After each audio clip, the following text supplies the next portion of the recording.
Thanks for joining us. Well, it doesn't get much more Christmassy than here at the BC Forest Discovery Centre at Drinkwater Road and the Trans-Canada Highway.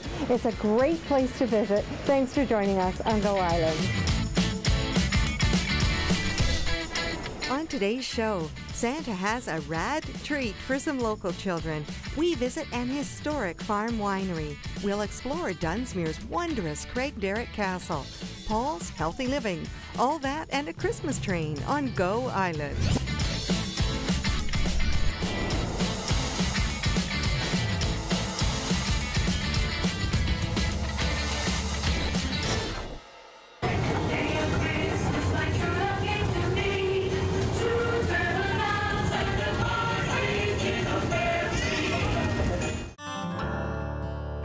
You have no doubt seen the colorful posters all over the Cowichan Valley for the gorgeous Christmas train at the BC Forest Discovery Centre. And this year again, it's already super popular. Lots of kids are here. Santa is here as well, Chris Gale. What a fabulous place to come at Christmas time with the Christmas carols playing and all these great decorations and a 30-foot high tree. Oh, I know, it's amazing. It's just amazing. Every time we have something that I haven't done before, it just amazes me how beautiful this place looks. Absolutely. Well, tell us about the variety of activities for people apart from the amazing train. Well, the train, of course, is number one. Seeing all the lights, the oohs and ahs you hear from the kids and adults alike is just fantastic.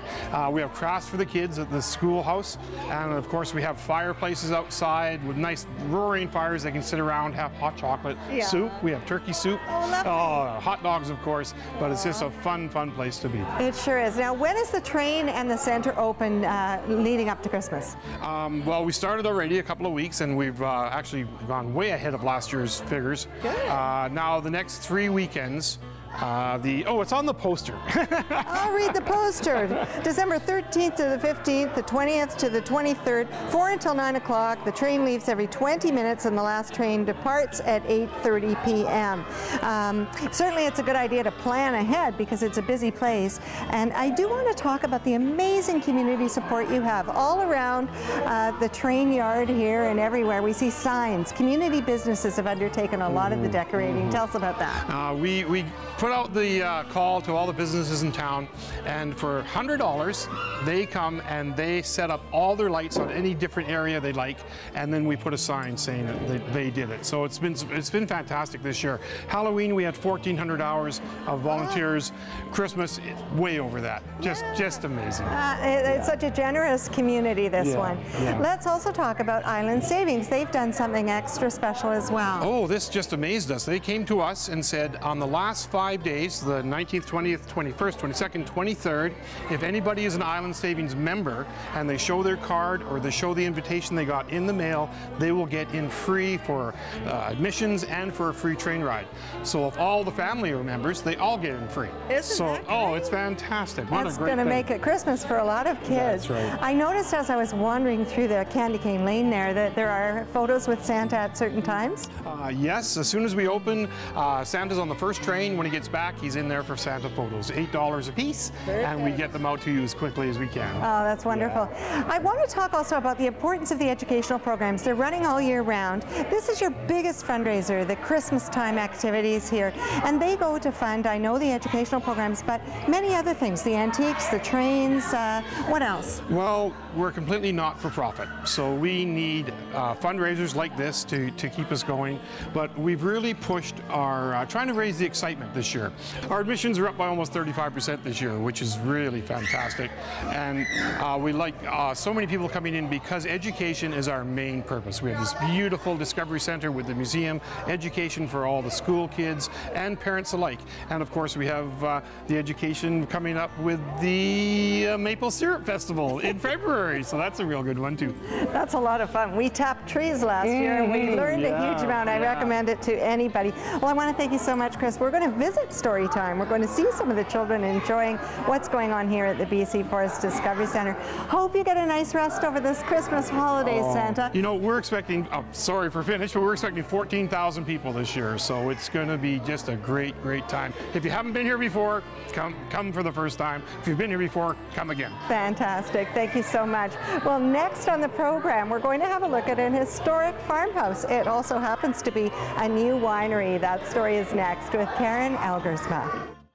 The kids are thoroughly enjoying working on their crafts here at the BC Forest Discovery Centre. You can bring your family and enjoy this beautiful centre with its glorious decorations anytime leading up to Christmas.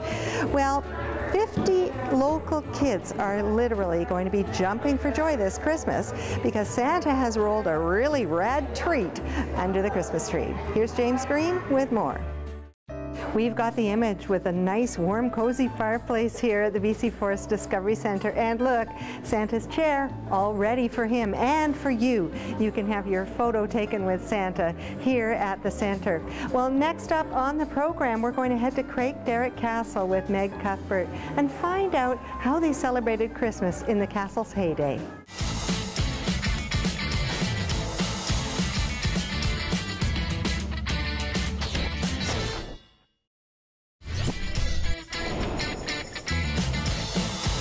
Everyone has a favorite childhood toy. When I was little, I used to love looking at the nutcrackers, and these are so sweet. Well, next we're going to Craigdarroch Castle with Meg Cuthbert. We'll find out what kind of toys the children played with in 1860. Part of the attraction is there's so much to see at the BC Forest Discovery Centre at Christmas time. This is Candy Cane Lane. Let's go and see what we find.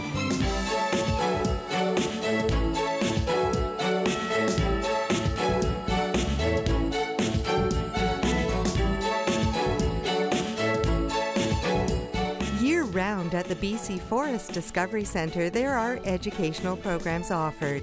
The educational team includes Jenna Kiesman, who relates a story to these children, which will connect them with our pioneers in BC forests. And he thought, I need to find that train. So Granger Taylor went out and he found the train, and would you believe it, there was a tree growing right up through the cab. Somebody had stolen the wheels, they had stolen the bell. It did not look at all like it did today. But Granger Taylor was special in that his dad owned an excavating company, and nobody knew this train had been saved until one day the train at the BC Forest Discovery Centre was going out over the trestle. Do you remember where you went out over the water? Yeah. Yeah, so our train was going out over the trestle, and our train went toot toot, and all of a sudden from across the lake they heard another toot toot. Well, that was Granger Taylor blowing the steam whistle of this train. So all of a sudden we knew, well, Shawnigan Lake number 2 has been rescued from the forest. So, do you want to hear the bell? Yeah! Okay.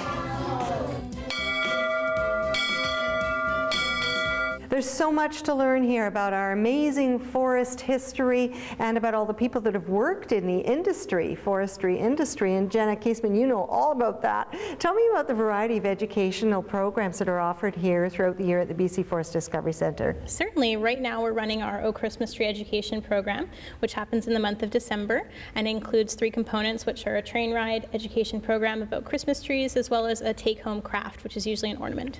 Some kids must have been coming back here year after year. Yes, indeed. I do often recognize children and teachers who have been here in years before, so we try and mix it up. The trees, try and decorate them a little bit different each year just to keep it variety. Yeah. Well, that's great to know. And also, I think this is quite unique because there's part of this which is an outdoor experience. There's lots of activities built into the outdoors, very healthy activities, and there's no food involved. What else makes your educational programs unique? I think it's very unique because there's so much energy already around Christmas, and then the kids get to come and ride a train, and we just kind of build off of that energy with being able to watch a movie, and sometimes we do some storytelling, and there's just lots of different components that go into the program. And throughout the rest of the year, what sorts of programs are offered? Certainly. So when we have our summer education students, we offer summer programs, say in April and May, as well as we have our summer discovery programs, which are a little bit more fun-based, less educational, and more like games. And we have those running in the months of July and August. It's wonderful that you have activities for the organized groups, but I also know there are plenty of families that can come in, wander through, and come away with immense knowledge of our history. It's quite incredible the number of wonderful photographs there are, the antiques. I don't even know what this is. Is it a railway car built like a bicycle? This is actually called a speeder, and so you can imagine it would have actually gone on the tracks. See, it has the for wide going on the rail. wheels. Exactly. Right, yeah. right. Yeah, and it's got a lovely little seat, a little bit. I think it would hurt my bum. I wouldn't want to ride that, but it looks like it's been well used over the years. It has been well used over the years, for sure. Well, thanks so much, Jana, and good luck with all the work that's happening here at the center.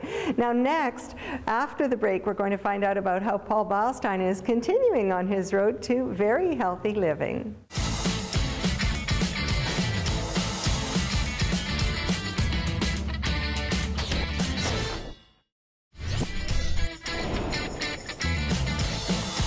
We're having fun. It's a place to just look at the wonders of childhood in the gift shop at the Forest Discovery Center. Even a little train with a little glitter on it, and the always popular elf on the shelf with clothes.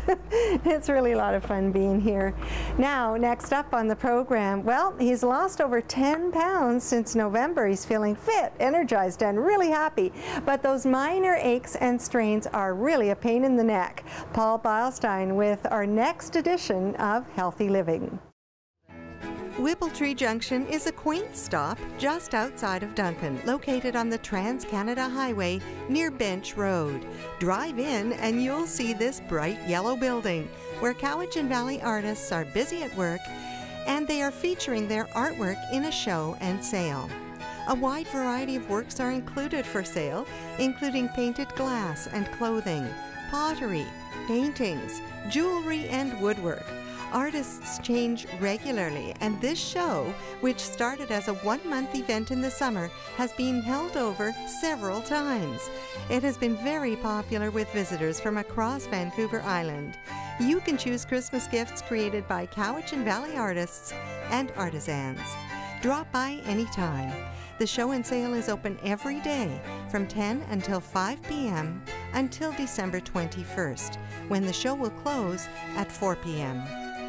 All these artists belong to the Visions Group, and there is another opportunity to see their fine work. The artists have a Visions Christmas show and sale until December 20th at the Portals Art Space in the Island Savings Centre. That's located at 2687 James Street in Duncan. It's open from 10 a.m. until 5 p.m. and closed on Sunday. So, two great opportunities to look at handcrafted items and beautiful artwork from the Visions Group of artists in the Cowichan Valley. This is the one-room schoolhouse, also used for many of the educational programs here at the BC Forest Discovery Centre. It was actually built in 1905, but it was reassembled here on this property in 1985. Now don't forget, the Christmas train will run from the 20th to the 23rd, 4 until 9 o'clock each day. Be sure and get here early or phone ahead so that you have a spot on the train. Thanks for being with us on Go Island. See you next time. Women's clothing provided by Tulip Noir, casual designer fashions. Men's wardrobe by DG Bremner & Co. Menswear and accessories. Hair services provided by Salon J.